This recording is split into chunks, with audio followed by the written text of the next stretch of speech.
Hello again, my name is Daniel, and welcome to my channel. I'll be creating videos about faith, exploring theology, testimonies, history, and everything else that's related to Christianity. So, why don't you join me, and let's dive in.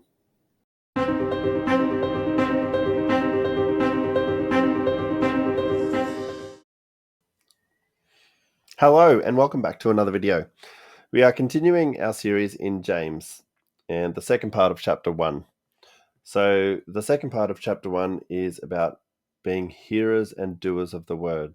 So, it's not just about hearing the word and then doing nothing, it's about action that follows hearing the word and what God says to us. So, yeah, it's not just a passive faith. We've got to actually do things once we are saved, and once we hear the word, we've actually got to follow the steps that Christ laid out for us. So that's the second part of James chapter 1. But it actually starts, the first part, it actually starts with talking about anger. So, and I think when I hear about anger, the first thing I think about is I'm a massive Star Wars fan, and the first thing I think of is the quote from Yoda where he says that fear is the path to the dark side. Fear leads to anger. Anger leads to hate. Hate leads to suffering. I sense much fear in you. Now, that's kind of the path that anger does follow. So when anger starts in our hearts, then it leads to worse things, and it can eventually sometimes lead to murder in some cases if you go to that extreme. But generally, anger itself is not good for us, and it's there's a wrong and right type of anger. There's a righteous type of anger when you are angry at injustice and things like that happen. But then if you're just full of hate for particular people for no reason, then that's where that hatred and burning anger leads to the dark side, as I said. And there's consequences for that. And it's we've got to be careful that we when we are angry, we don't sin, as it says in the word. Which is, it says that in Ephesians 4:26, that we can be angry at things, but as long as it doesn't lead to sin or to worse and more dangerous things. So that's a bit about anger. So let me just read to you James chapter 1, verse 19, where it says, "Know this, my beloved brothers, let every person be quick to hear, slow to speak, slow to anger. For the anger of man does not produce the righteousness of God. Therefore, put away all filthiness and rampant wickedness, and receive with meekness the implanted word, which is able to save your souls."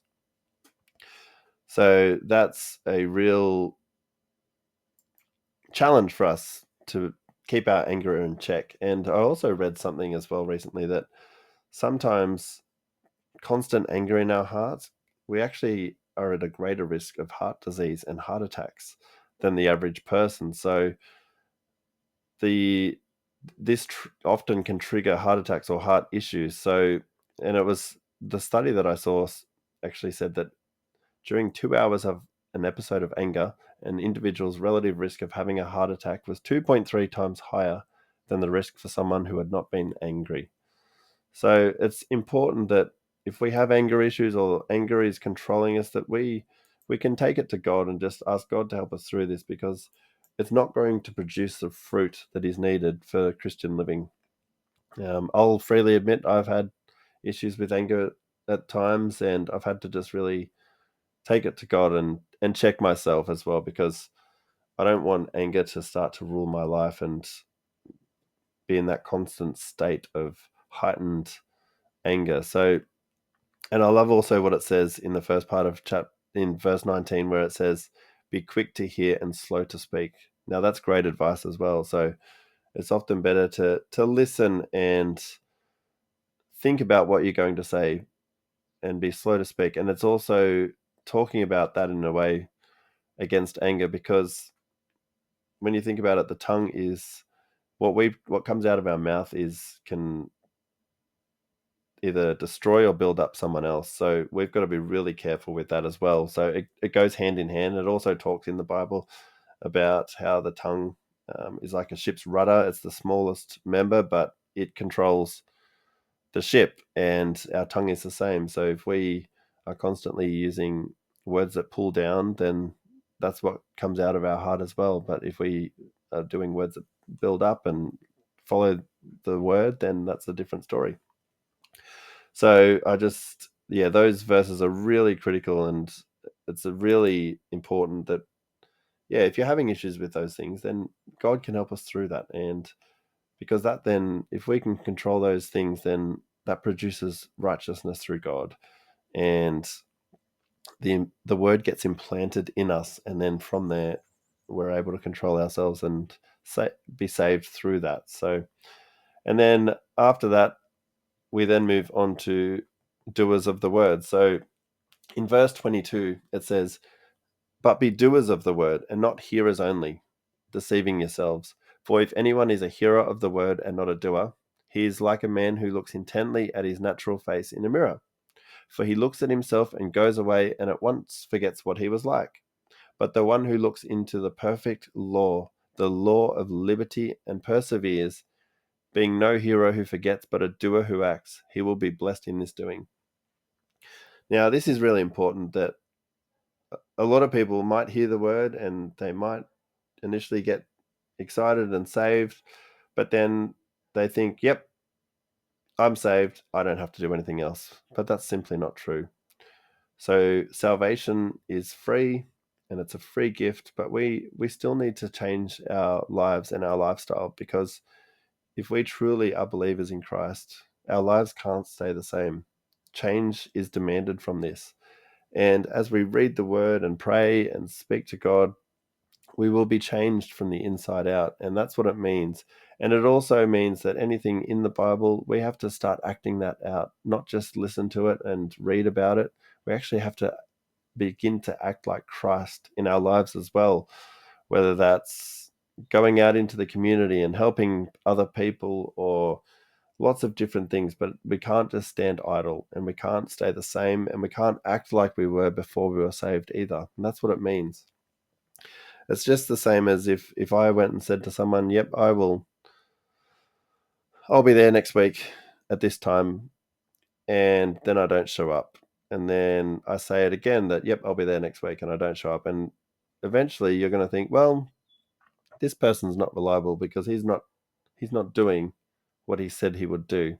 And that's why it says in the word, we can't just use our mouths and say, yep, I will do this, and then not do it, because that is contradictory to what the word says. And it's also just showing that our faith might not be that genuine if we are going to act like that. So it's really important that we hear the word, yes, but then we act on it, and when we live it out in our everyday lives. And yeah, that's just for everyday people. You don't have to be a pastor or a preacher to do that. It's just everybody is called to live out the words of God and what he said to us. And the final verses in this chapter say, "If anyone thinks he is religious and does not bridle his tongue but deceives his heart, this person's religion is worthless.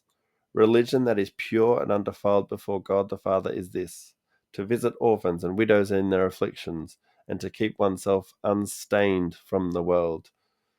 So that goes back to talking about the tongue, because the tongue does deceive. And if you look at it, the tongue is mightier than the sword, and it can be both for the positive and the negative as well. So, and when it's talking about religion, it's not talking about ritual and routine.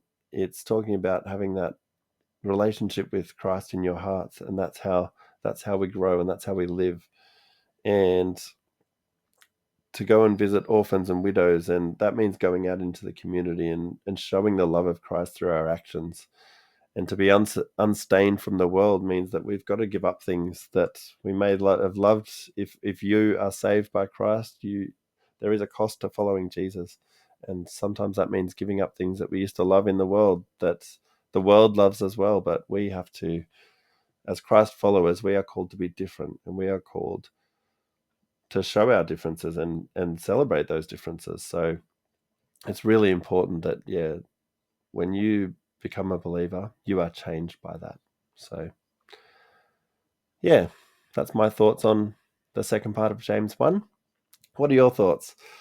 Have you got anger issues, or do you know anyone that has anger issues? Or what about the hearing and doing of the word? What are your thoughts on that?